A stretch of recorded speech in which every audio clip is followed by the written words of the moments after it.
Hi, welcome to Matters of the Heart and Soul. I'm your host, Janie Charlo.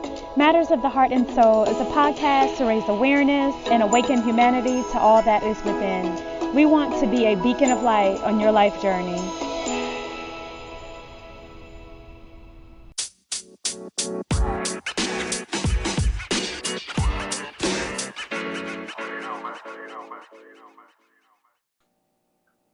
Hi, welcome to Matters of the Heart and Soul podcast. My name is Janie Charlo, your host, and I am co-hosting today with Russell Bruce. Hey, everybody out there. All right, so in today's podcast episode, we are talking about the state of the Black race, Black Wall Streets Everywhere conference that is coming up in Dallas, Texas, September 26th and 27th. So we are speaking with Remy and Malik regarding that today. So welcome to the show, guys. Thank you for having us. Thank you. Good afternoon. All right. Oluremi Sano is currently the CEO of Fihankra Development Fund based in Arlington, Texas, and partners with Mr. Malik Douglass and 19 others in the Cooperative Investment Fund. She also serves as Director of Development and Strategic Partnerships of the Robert Pack Foundation. Mr. Malik Douglass is the founder, president of Ndugu nonprofit mentoring program for young African-American boys, and is the owner of Malik 7 Enterprises. He is a 20-plus year commissioned officer in the U.S. Army and will soon retire to work full-time on his own business enterprises. Ms. Sano and Mr. Douglass are the driving forces behind the State of the Black Race, Black Wall Streets Everywhere conference that is coming up once again, September 26th and 27th in Dallas, Texas. They're here today to talk about the importance of the African American communities pulling together during this most pinnacle time in history to organize strategies around three critical components: the Black family, Black economics, and Black health. Once again, welcome to the show. Thank you all. All right, let's jump right into it. What are the goals of the State of the Black Race Conference, and why the tag Black Wall Streets Everywhere? So the goals of the Black Wall Streets Everywhere, well, actually State of the Black Race and Black Wall Streets Everywhere, is to pull people together in Dallas, Texas during a pandemic to have a family discussion. And we call it a family discussion because that's what it is. The extended Black family, our communities, our neighbors, our neighbors globally. We want people to come together, and this is going to be an in-person conference as well as virtual. So people have two options of attending. They can attend virtually if they don't want to come and be in person, during this pandemic, but they also can come in person. And to that extent, we're asking people to wear a mask, to stay socially distanced, and do all those things that the health professionals are guiding us to do. But we definitely feel like this conference is very, very important. And the goals are to have some critical discussions around Black economics, Black health, how to mitigate COVID, while we're working on establishing things that we feel are important going forward. This is a time for us to sit and marinate. We've had about 3 or 4 months to sit and marinate. And so we felt like it was important for people to just be able to come together and strategize and organize around some very key topics. And I'll pop it over to Malik, from there. Well, thank you. So first of all, when we talk about State of the Black Race, we have to also keep in mind that when we look at Black, we have to look at all of those people of color. And so when we say Black Wall Street Everywhere, when we look historically to what Black Wall Street in Tulsa, Oklahoma actually encompassed, we want to take that mindset, allow it to permeate not only through America, but through our global partners that are also feeling the pain of the loss of the people that we have systematically lost through police brutality, through neglect, through financial and educational degradation in America, whether it be deliberate or whether it just be observing and watching it fail. A lot of times when people see things and they take it as a moniker or a tag and they say Black Wall Street Everywhere, like we expect for all Black people to own 16 square blocks in their particular neighborhood. Now that would be awesome for it to be that. But when we look at Black Wall Street everywhere, we want people to pick up on the ideology of Black Wall Street and go back to owning your own neighborhoods, going in, building a mindset of financial and mental sovereignty, going into a mindset that health is wealth, even by just going back to just cooking at home, doing what it takes to rebuild the family. Because right now we're living in a dysfunctional society of our own, where our lack of resources and the inhibited resources is creating a breakdown in the Black family. So when we look at Black Wall Street everywhere, it's about building unification, and we need to build and permeate that ideology worldwide. That's a great explanation. Malik, let's talk about the Black family, because I'm a strong believer in that's the foundation of building a community. If we don't have strong families, strong marriages, strong children, we don't have a community. So you mentioned that. What are some of the things that attendees can expect as far as the Black family? What are some things that they can expect to get at this conference? Well, one of the things that I'm going to bring to the table is talking about the state of the Black race. And then when we actually get into the area of how do we create wealth for a family, and we commonly hear generational wealth. But a lot of times we don't realize that generational wealth can actually be attained just by keeping the nuclear and family in place. And these days I mean, it's driving me crazy how I keep hearing susu, susu, susu. And I'm like, do you all really understand what the susu is? And then people start talking about, donating or giving $100 and then bringing 3 people to the table. Negative. That is not a susu. A susu is just getting your family together and investing in that Black family. Now, whether that's through a home, whether that's through a parcel of land, whether that's through developing a farm and getting back to agrarian societies, whether that's taking on that older mindset. And what we have to keep in mind, some things didn't go wrong during Reconstruction. We can go back and take that same mindset from Reconstruction, that the eldest children will go off to college while the younger children and the parents stay home to work the land so they can create that wealth, meaning that tuition, and getting that family moved forward by pushing that child through college so that child can become successful and then start granting that opportunity to those children behind them. So it's not just about necessarily directly how are we telling people to raise children? How are we telling people to keep the nuclear family together? It's really about looking at it broad spectrum on a macro scale, saying, hey, we want you all to, 1, set goals for your family, meaning we're going to own a family home, maintain that family home, and that will be our buying power. That's our family liquidity.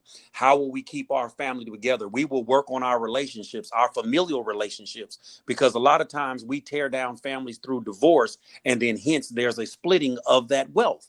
We need to be able to keep that wealth working together, whether you're on paper still together or not driving a wedge between our children. And then also, when we look at health versus wealth, looking at the mental stability of our family, not destroying our mental stability and creating other forms of PTSD within the family of mothers and fathers arguing and children being able to split and walk away.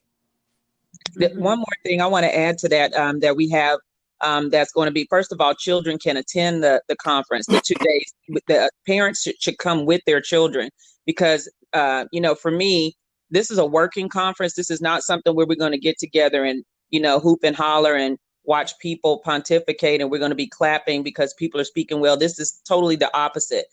We have categories of conversation that we have scripted out, and anybody that is going to be listening to this podcast or is listening can go to www.blackwallstreets with an S everywhere.com and find the schedule. And there are things that we need to cover in all areas. And as we all know on this phone from our elders and our some of the ancestors now, we need to be looking at anything that Black folks operate by: food, clothing, shelter, safety, and security. We're covering all those areas. And one of the security measures in terms of the Black family is how do we protect our Black family? So we have to, number one, what Malik just said, keep our families together, but also protect our Black family. So we have a class that is basically going to be teaching people how to deal with self-defense as a family. Kids are involved in that. We have classes that are going to be dealing with mental health as a family. Children can be involved in that also. We have a guided imagery at the end where we're going to be taking people and walking them through how do we envision seeing ourselves build these communities and build these businesses and build these community farms. How do we see ourselves doing that? Part of that is reinforcing the affirmation and the affirmative that we can do it with our families, and children can be involved in that. The first day is actually business and wealth from 10 a.m. to 2 p.m. And the second day is health and wealth. That second day, we have a lot of classes, whether they be dance, fitness, security, self-defense, yoga, a lot of classes that deal with health and wellness, but all people at all levels and all age sets can attend that. So I just wanted to kind of spell that out so people would know what to look forward to. Good stuff. So as far as being able to protect the family, are you guys also going to cover, like NFAC right now is making big headway on making sure that, you know, Black families are licensed to carry to defend their household. Also, Malik, you were talking about, establishing wealth in the family. I know growing up, even, in our community where everybody was poor, they just made sure that everybody had life insurance policies so that there was something that was being able to be passed down, at least to bury them, if not to give the children something to build upon. Can you touch on that, please? Well, I'm going to stay in my lane and deal strictly with finances and education. So me staying in my lane, I'm really about creating solidarity in the family through creating generational wealth. Okay. But now being a licensed weapons carrier, a global licensed carrier, if people have questions, they can ask, but I believe in an expert from the Austin area who is going to come in and actually talk about, as well as express how people go about getting properly licensed, as well as handling a weapon. Now, as a service member, I can pretty much handle anything from a 50 cal Bushmaster mounted on a vehicle all the way down to a 9mm pistol. But what I do for my personal safety, I do not feel comfortable being able to address that to people that I'm teaching a lesson, because at the time of adversity, or when someone enters your home without permission, you will react. So I'll leave that to the professionals. But when you ask me as an individual, I'm looking at how do I get people to access USDA grants and how to not only feed their family from the garden to the table, but also taking from the garden and creating wealth, and then using the garden itself as a means of sustaining the family. We do also have somebody already booked for the guy that is teaching the class on family self-defense is the person that does the LTC training here. He also does the gun range shooting class, and that is Uncle Ben Academy, and that is Body by Old Tactical. So he actually is going to be doing the classes and extending the classes for families to be able to train, not only get licensed, but to be able to train on a regular basis. They have an extensive academy. He used to be the national trainer for the National Black Gun Association, and he actually works in cahoots with a lot of those people out of Atlanta. So his name is Junior Oliver, great friend of mine. He also used to be the boot camp director at my dance studio. So he's already confirmed to be there for the self-defense class and to extend the information for people to be able to come to his academy for LTC licensing and for gun training. So that's included in the conference. Good stuff. I love the name Black Wall Street. For the novice that's out there who really doesn't know the history behind Black Wall Street, you mentioned Oklahoma. Also, it existed in the Wilmington, North Carolina area. Can we just give them an idea of what our people actually accomplished during that time? Well, I mean, we can all chime in. What I know as a business owner of 26 years is that we didn't just have blocks and blocks and blocks of businesses in Tulsa and the Greenwood area. What we had airplanes, we had airlines, we had all types of businesses and things that were able to help our community function as a solid community. So we had banks, we had businesses, we had barbershops, we had beauty salons, we had schools, we had all those things that would make us a sovereign community. And if people don't really remember that, that entire community was burned down to the ground maliciously, just like the other raping and pillaging of our communities that have happened, prior to. Malik is the history major. He's the scholar on history.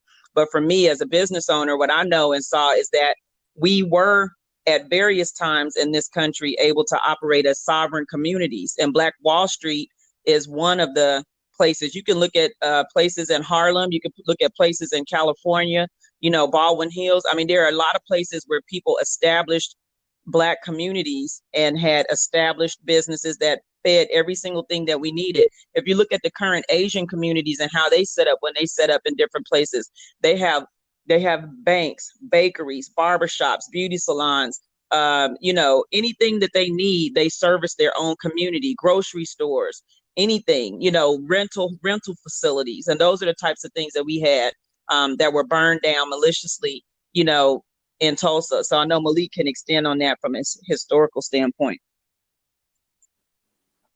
So yes, Tulsa, Oklahoma had a 16-block region that was identified as Black Wall Street under W.E.B. Du Bois during a visit to a hotel there. And when he saw what was being done in that respective area, as far as the North American Negro owning their land, owning their property, and actually lending money from within that community so that they could purchase their homes and manage their farms, he tagged it with the moniker Black Wall Street.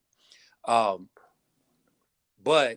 as Oluremi said, throughout the U.S., there were several different places that it was also being done. The area known as Central Park in the United States, in New York, was an all-Black community that was taken over and then bulldozed for the sake of creating Central Park in New York. Then we all know about the Rosewood from the very famous movie, but even the area known as Compton was an all-Black community where we owned everything. But just in the Midwest, Indianapolis, Indiana, right there between 10th and 16th Street on the from downtown all the way up to the northwest side, there was a block of land, but they even had a high school where per capita they had more PhDs teaching at Crispus Attucks High School than any other school in America. And this wasn't just Black PhDs, it was just PhDs as a whole, because we would get our education, our proper training and certification, and could not go and teach in white schools.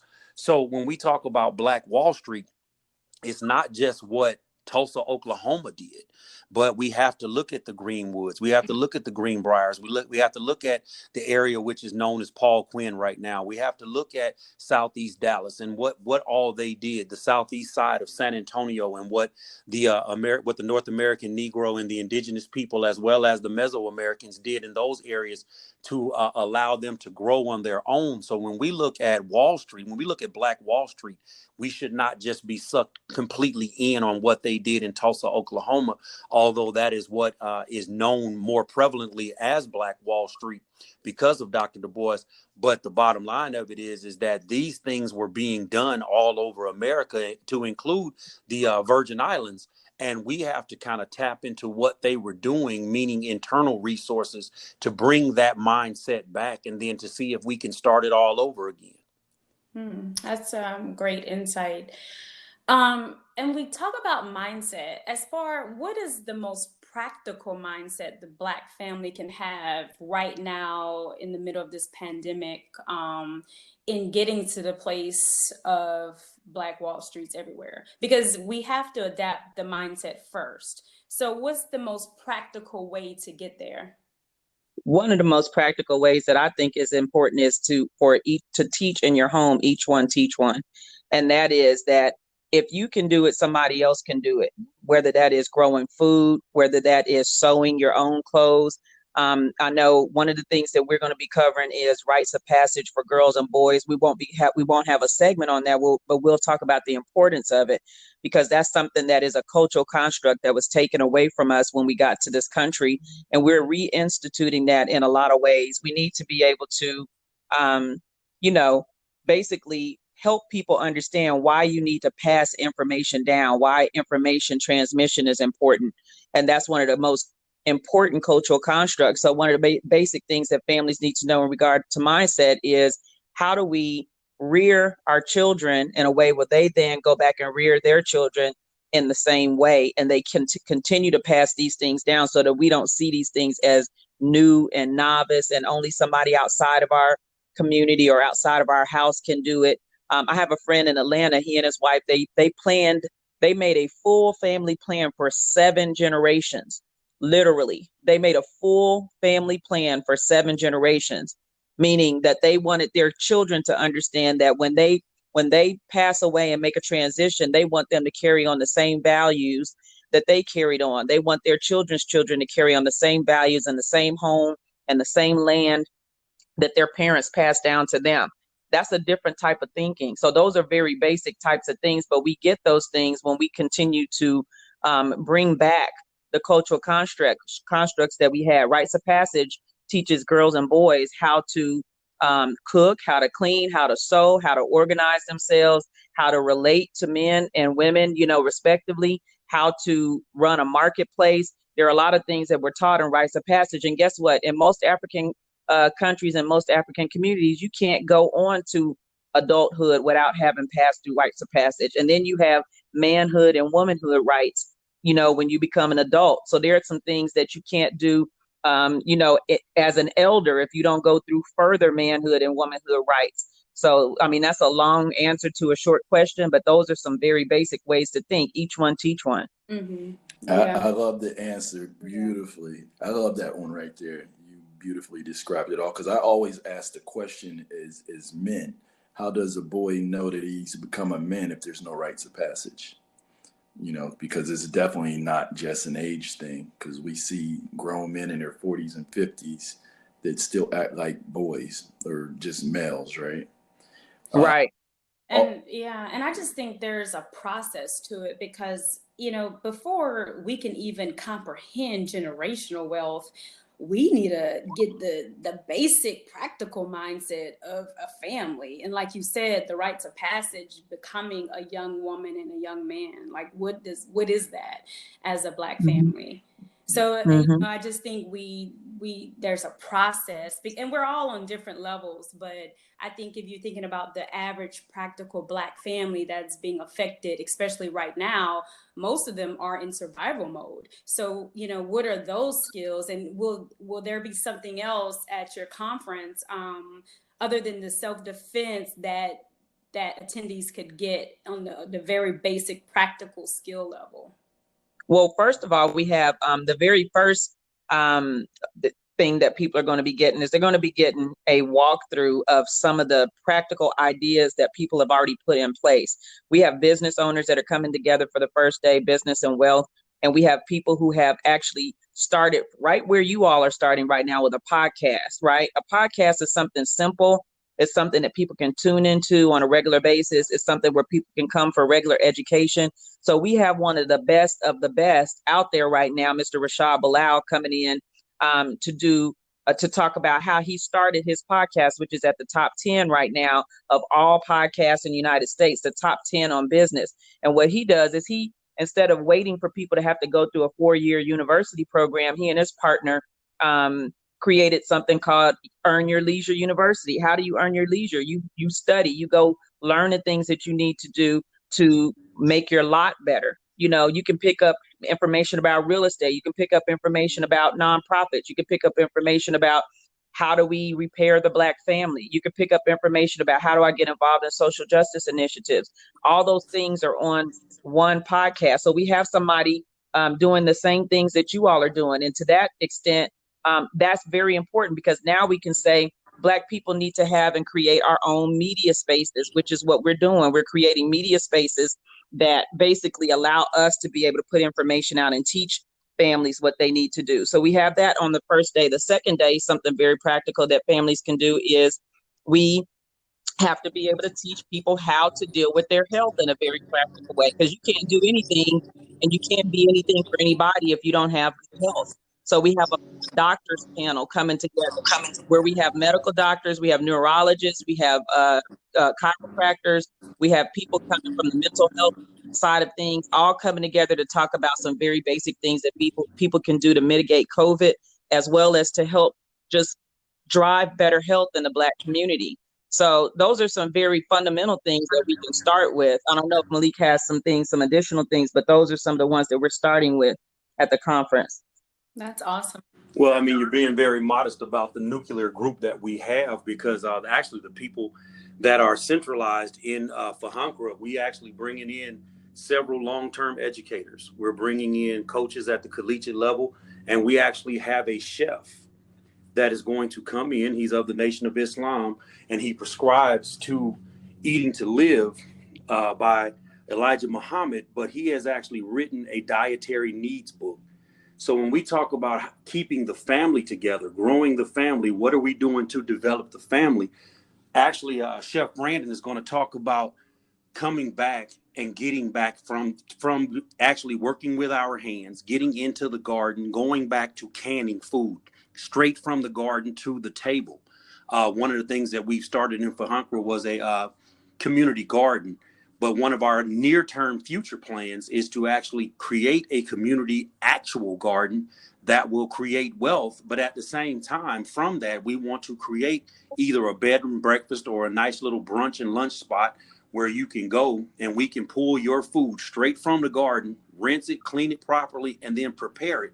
But he will be talking about how do we actually, and this ties back into health and wealth, but it's also tying back into what can we do as a family? Because one of the lost arts of centralizing and making sure that the family is well, mentally, physically, academically, socially, financially, one of the lost arts is the actual dinner table. We've satisfied for eating out of a bag or prepping something from a box and throwing it on the table, and everybody fixes a plate and walks away. That we want to talk about, and we're leaving that up to Chef Brandon, how to prepare meals that will actually bring the family back around the table. So when we also start talking about how do we create this generational wealth, it's also about breaking down some of those stereotypes that we've developed over time in the North American Negro mindset, that we don't talk about death. We avoid conversations of insurance because we're afraid that it's leading to someone to die, So we want to be able to figure out and share with individuals, how do we actually create that dialogue within the family? One of you all brought up, leaving something behind. Now, I'm not a prescriber of life insurance. I'm just not, because when you amortize life insurance over time, from the time you're 18 that you start paying into it, and most of us don't get a valid life insurance policy until we're about 25 on our first job. When you look at what you pay into that life insurance policy, I could do the same thing and put it into an IBA with a 3.7% return and watch that continuously grow over time, and then invest once I hit the $50,000 mark into a mutual fund. And in 20 years, I could leave my family 6 times more than what the least level of life insurance could. But everybody doesn't see it that way. But that is a good conversation to have. What are you leaving behind? It's a great conversation to have. What are you leaving behind? What have you initiated with your families? Like part of my speech, I'll be talking about 529 plans. And we don't have to wait till our children are born. If you're married and you think you're going to have children, start a 529 plan. That you can leave a name off of it up to 60 months before you have to designate it. That's just a way of saving money and preparing for your children's graduation and preparation for college. But if you have 2 children, like my eldest 2 children, they didn't go to college. So their 529s were cashed out and given to them once they got of age. But how many kids can you say their parents gave them a 5-figure start in life? So that's when we start talking about family, when we start talking about health and wealth, it all centers around coming back to increasing Black Wall Street. Mm-hmm. That's great stuff. Great conversation. I love it. I love it. Matter of fact, I can't wait to watch it online. We'll be here, but I'm gonna definitely watch this online. You guys are providing a lot of valuable information. And another big thing, I think we really need as a people to change the way that we view ourselves, because I think there was a lot of destruction in what was lost in the Middle Passage. And, with these platforms, podcasts and so forth, I think we're able to tell our story. It kind of irritates me when I go to social media and most of the people are on there showing world star videos and then don't understand why people don't have any respect for them. It's like, you can't allow other people to tell your story. We have to tell our own story, and we have to tell our own history, because they're not going to give it to us in a way that's going to empower us. We're going to have to give that to ourselves. So I really commend and appreciate what you guys are doing. And also, you were talking about canning and food. I also do a lot of food blogging. I consider myself somewhat of a closet chef. And we were just having that conversation the other day about, when we grew up, how, our families, that was a time for us to sit down and everybody in the family catch up on, what's going on in everybody else's world, and everybody got a chance to talk, right? And I really developed my cooking skills, like cooking for my children. I was a real estate investor, an IT engineer, and I had spent over a decade working from home. So I was always there with my children cooking, and I was able to pour a lot into them, at the dinner table. So I really appreciate that knowledge and information.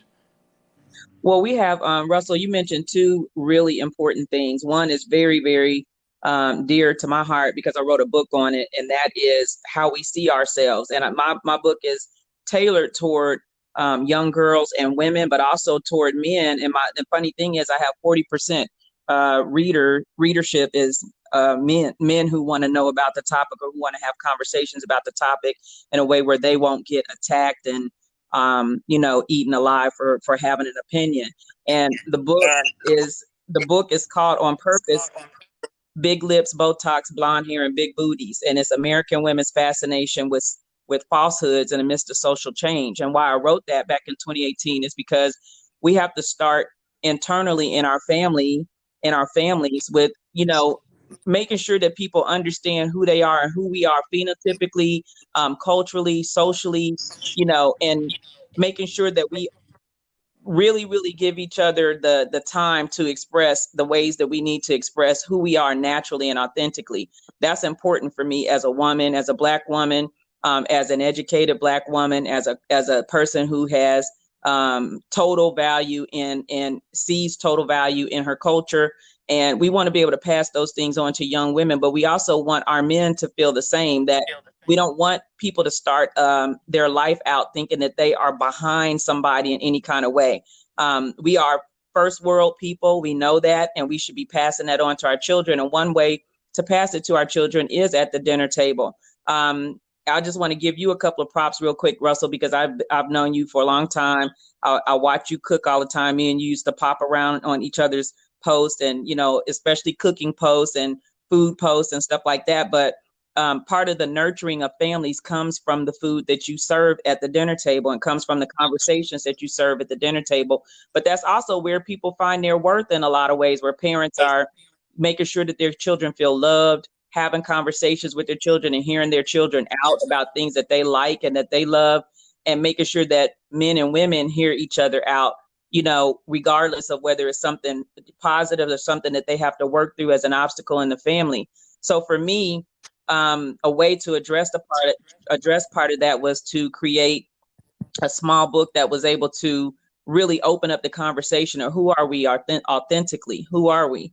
And, one of the things that I used to ask people in my classes and in my business classes are, who are you? Are you really who you say you are? And are you all that you can be?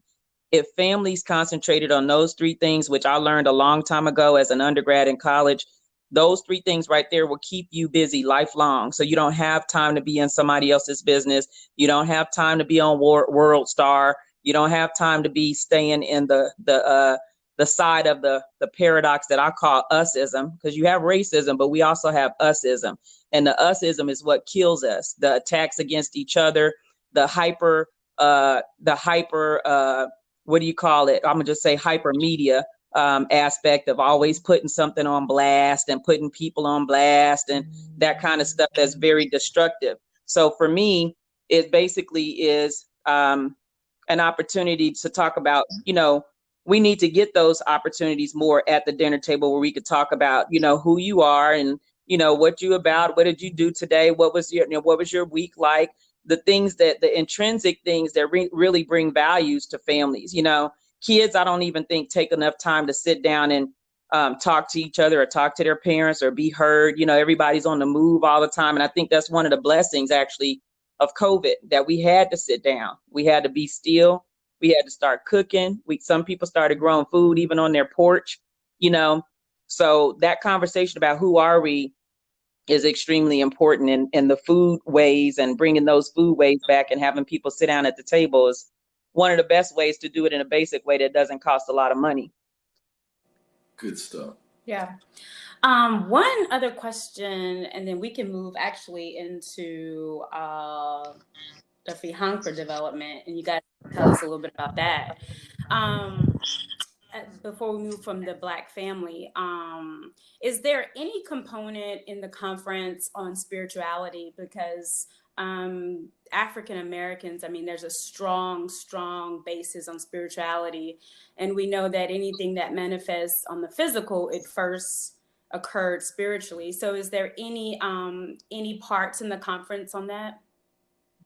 We don't have a part in the conference about that, but I'm sure that parts of these conversations will actually get that, steer to that direction. And the reason why I'm saying that is because some of the people who have been invited, because I've asked Pastor Freddie Haynes from Friendship West Baptist Church if he could be available to be there.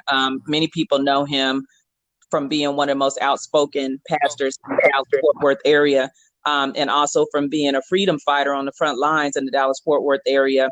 Recently, the church, was threatened. I wouldn't say attacked, but threatened for sure. Where, some people from a Blue Lives Matter protest came over and decided that they were going to, show a presence on the church grounds. And because of a big, giant, huge Black Lives Matter banner that's on the side of the church that you can see from I-20. So now that steers off into social justice. It steers off into, the convergence of spirituality with social justice, which we know most Black churches exist in that space. So, we didn't put a specific category for spirituality, but we also know that it's just not the church. We have people who are Muslim, we have people who are Christian, we have people who practice traditional African spiritual systems. And so that conversation will come up probably in the midst of the Black family conversations, but we didn't put a category on there. Sometimes I really think that by design, those things are important because it can trigger people in certain ways. And we want to be able to keep the conversations open and be able to allow everybody from whatever space they exist in to have conversation about these main components, Yeah. Right. And I think that's why she said spirituality versus religion, because it's Voila. all encompassing. So it doesn't matter whether you're Christian, Jew, or Muslim, right, or Buddhist, or even if you're an atheist. The laws of the universe pertain to all of us, whether we want to believe in them or not. That no doubt. Also, understanding, if we're going to understand who we are at the basis, we're love, which is spirit. And I think we as Black people really have to understand that, like we're not our bank accounts, Right. at the very basis of it. And we're, I think that has to be driven too. But, Yeah, the whole balance of mind, body, and soul, and economics.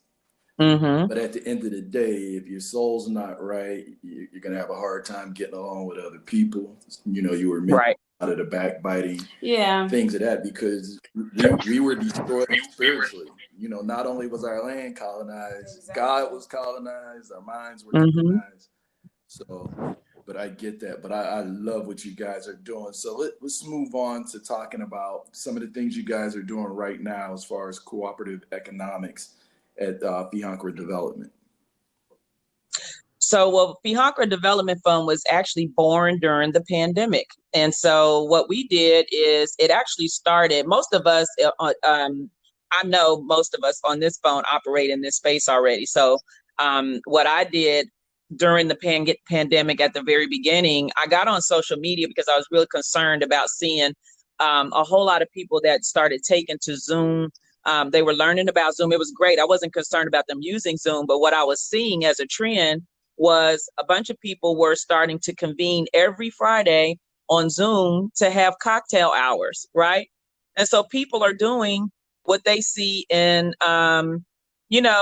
what they do in regular life. They go to happy hour and all this stuff on a regular basis. They spend tons of money, but people will sit in a pandemic and complain about not having any money or being cut off from their economic source. And so what I was saying, I actually did it as a joke at first, and I put up a picture that said, a picture of myself with a sign that I wrote with some marker, and I said, if you don't come out of this time period with something extra and something new, and then it's not them, it's us. You know what I mean? It's you, basically. And so, and then I got on the next maybe another couple of days on social media, and I said I would love to have a conversation with at least about 10 people on a Friday on Zoom. You know what I mean? Mm-hmm. Talking about economics and what kind of stuff we can do while we're sitting down during the pandemic. There are many things that we can do together, cooperatively. And so I opened that up. I talked to a couple of people. I reached out to Malik. I reached out to a friend named Anika Maiden. And basically, I reached out to some other folks too, and I invited them to a Zoom. But the people who got on were Malik, who's on the phone with us now, and Sister Anika. Can y'all hear feedback over there? Yeah, just a little bit. Kind of coming in.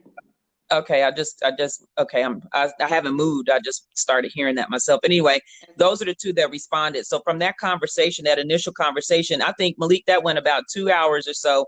We were on the phone talking for about 2 hours about some things that we can pull together. And I told him about an idea. I said, people might not feel like they have money, but we could start something even with $10. If we get 100 people together to put in $10, you have what? You have $1,000 right there that you can start something with. And so we actually started with more than that. We actually started with a grid of, for the next 9 months that we're going to be sitting down wondering about this pandemic, what if we gave people an affordable way to invest in a collective enterprise that nobody could say that they couldn't afford it, because we started out with $10. That's your commitment. Your initial commitment is $10. Then maybe we can bump it up the next month to $100. Then how about we bring it back down to $10 a month after and go back up to $100 and keep rotating that for 9 months. And what we did is we looked at, if we continue to broaden that out and invite other people to that same process and decide what types of things we would like to do with that money, then we were creating a cooperative enterprise, which is what we did. And so our goal for December of 2020, by the way, we added a couple of financial advisors to that process, one being Rashad Bilal, and the other one was my sister, who's a finance person out of San Francisco. They both are advisors to this, but not necessarily, they're not people who are working for the organization. They're people who gave really good, solid advice and information for the organization. So we grew that out to a goal of $22 million, which we're on goal, and we're on track to hit all of our marks. By September, we'll have a $50,000 amount that we'll put into a mutual fund, which is going to be advised by, another close, a friend, and then who also is an advisor. But we also are going to have, we have the community garden that grew out of that. Let me move this feedback is getting kind of, not sure. Anyway, we have a community garden that grew out of that. We have a scholarship fund, a monthly scholarship fund to HBCUs that grew out of that. Let me see. Can y'all hear that? Yeah. Yeah. How about now? Yes. Keep talking.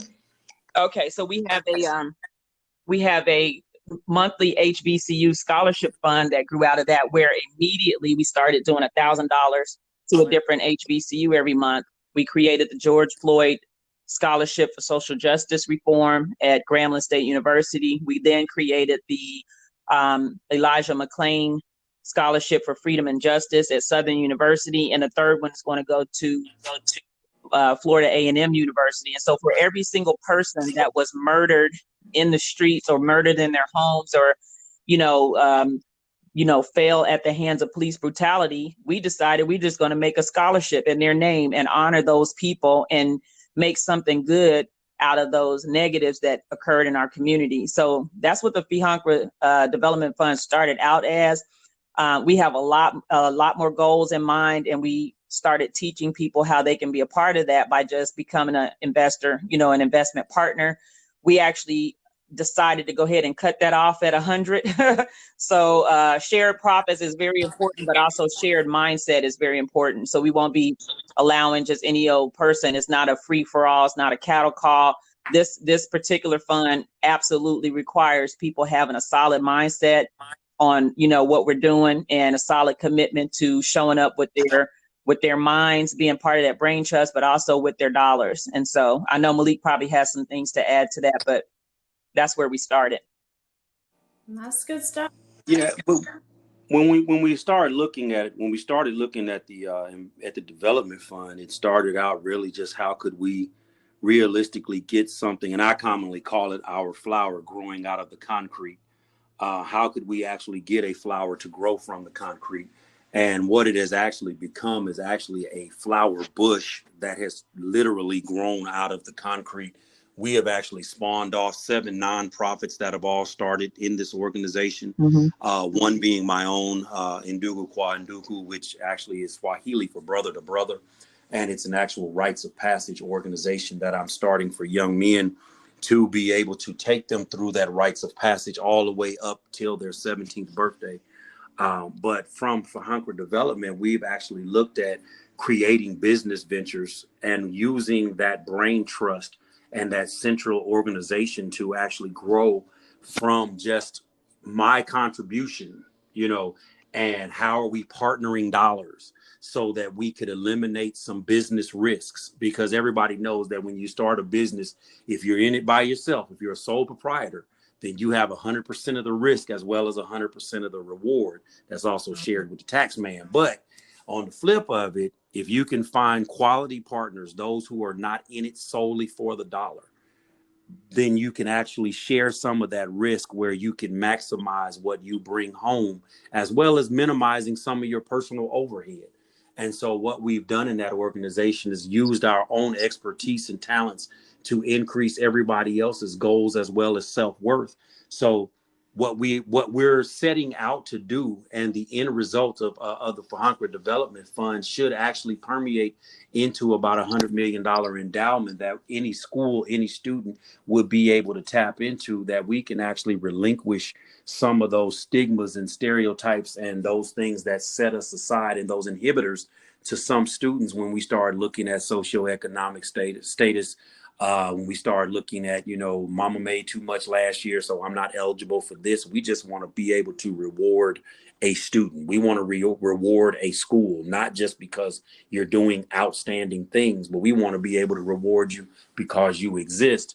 And when you look at the development fund, that's exactly what we're doing, is taking common people, taking everyday folks, school teachers, college professors, college football players and football coaches, taking a chef who's owning his own business and taking that mindset and creating something out of it that will actually, it should flower into something more than we ever thought it would be. Good stuff. Yeah, that's great. So guys, we're going to be wrapping up. Was there any other questions you had, Russell? No, we could talk all day on this. I'm loving the topic. I'm loving what they're saying. Yeah, we could wrap it up here. So really quickly, tell us about the conference, the date of the conference. How can we get tickets? How can everyone reach you guys regarding any questions with the conference? Well, we have a website, www.blackwallstreetseverywhere.com, with an S. Black Wall Streets is spelled out like that because we want people to know that is plural, meaning that we can do that in any city that anybody decides to just take action. So we called it blackwallstreets.com. So it's blackwallstreetseverywhere.com. They can go on there. There's a link to Eventbrite, or they can go straight to Eventbrite and type in State of the Black Race Conference, Dallas, Texas, September 26th and 27th. Both days are 10 a.m. to 2 p.m., just 4 hours before power-packed hours. And then they can, reach out via online through either one of those with questions if they have questions. So we definitely want people to know that. We also have 100 spaces and opportunities for vendors. So Russell, if y'all did decide to hop on a plane and come down and join us, also we have vendor tables for $100. So that sauce of yours that you just put out would be a real hit at this conference. I'm just throwing it out there. Yeah, definitely a thought we need to talk about. It is definitely a thought. And the other thing is that maybe you all could return the favor, because Malik and I have a podcast that we're launching on that same weekend. And maybe you all could come down and talk about some of the things that you all are doing to help create positive media space for Black families, which is something that I really think needs to happen. We need to have more podcasts. We need to have more radio stations owned by us. We need to have more TV stations and cable stations owned by us so that we can get the right narrative out there. Because what we see is that there has been a hyper emphasis on the negative, even by our community. So the narrative still is not correct. We need to get rid of all the Lilis, Fifis, Didis, Ninis, and all those people who are out there creating negative Black images for Black women. Same thing for Black men. And to do that, we need to be able to have things like your podcast. So you all are definitely invited. Great. We appreciate it. Malik, can you recommend to our listeners a book that they could pick up on generational wealth for Black families? Let's see, generational wealth for Black family. A book. Man, you said a book? Well, I'm sure there's many that you could recommend, but what would be your favorite? What would be one that you could recommend to our listeners and why you chose that book? So one I just read that was actually shot to me about 2 weeks ago. And I think this one is awesome, but I'm going to give you actually two things. I'm going to give you two books and I'm going to tell you why. So the book that I would recommend that anybody buy and share this with their children is called The Color of Money, Black Banks in the Racial Wealth Gap. Awesome book, phenomenal book. And it's not just a book sitting back telling us what we're doing wrong with our money. It gives you a history behind why we actually execute in some of the ways that we do. And it takes on more of the persona, neither a borrower nor a lender be. And so it's one of those things, and not to quote a play, but it's just one of those things that particular book tells us enough about, hey, this is how you should bank and why you should bank that way. Mm-hmm. I know we're all kind of hemmed up on this, buy Black owned, but a lot of the Black owned banks, and it's only 21 out of 28,000 banks in America, there's only 21 Black owned banks in America. But a lot of those banks will not get us the most bang for our buck. But there is a reason why you take a minimum. And I know a lot of people, I hate to call him Killer Mike, but so Mr. Mike told us, hey, take $100 and invest in a Black bank, and every month invest that $100. That is important. That builds liquidity over time. 5 years, you've just given yourself 60 times 100.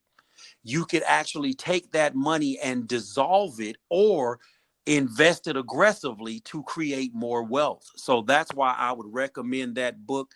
But when we start talking about Black solidarity and the reason why we need to be solid, there is a book that I would recommend that we all read. And before we read about talking about Black banks, okay, we need to talk about PTSS. Post-traumatic slave syndrome. By Dr. DeGroy. Dr. DeGroy, she hit the nail on the head ever so hard. She hit a nail with a 5-pound mallet. Okay. And we need to know the historical premise. And I hate to quote people, but from whence we came, so we know in whence we are going. Okay. And she stated that so eloquently. But then when we start looking at Kwanzaa Kinjufu, we start looking at his series of books, right? It all ties back into why we bank, why we spend, the evolution of the Black dollar. And not to just, I know you said one book, but it's like that path is necessary. Mm-hmm. It is necessary. And it gives us that understanding so that we can not only just execute on spending our money properly, but the thought process behind spending. All right. That's a great recommendation. Good stuff. And I'm trying to remember that book, Kwanzaa Kunjufu, because I've read several of his. His was the conspiracy to destroy Black boys. Yeah, It's Jawanza with a J. Jawanza Kunjufu. Yes, but he also wrote one on business. It was on economics. Yeah, with a guy standing in front of a store with an apron on, because I have that one as well. Good. Yep. Good stuff. Awesome. All right, guys. So we're going to wrap it up. This has been another episode of Matters of the Heart and Soul podcast. We just finished talking to Malik and Remy about their State of the Black Race, Black Wall Streets Everywhere conference in Dallas, Texas, coming up September 26th and 27th. So check out their website, get the tickets. Tickets are online, right, Remy? Yeah, the tickets are online. They can get it at blackwallstreetseverywhere.com, or they can go straight to Eventbrite and look up the State of the Black Race, Dallas. Awesome. Matters of the Heart and Soul podcast is a podcast inspired by love, God, relationships, spirituality, justice, culture, family, children, finances, freedom, personal growth, energy and vibrations, universal principles, health, education, masculine and feminine energy, music, and all things of the heart and soul. Our mission is to reconnect our hearts with our minds. We appreciate you guys so much for coming on the podcast. We wish you the best of luck with the conference. We'll definitely be tuning in, and definitely keep us posted. Maybe you guys can come back right before so that we can kind of get some more sales up on your tickets. Thank you so much. Thank you. All right. Take care, guys. Thank you. Have a good one. All right.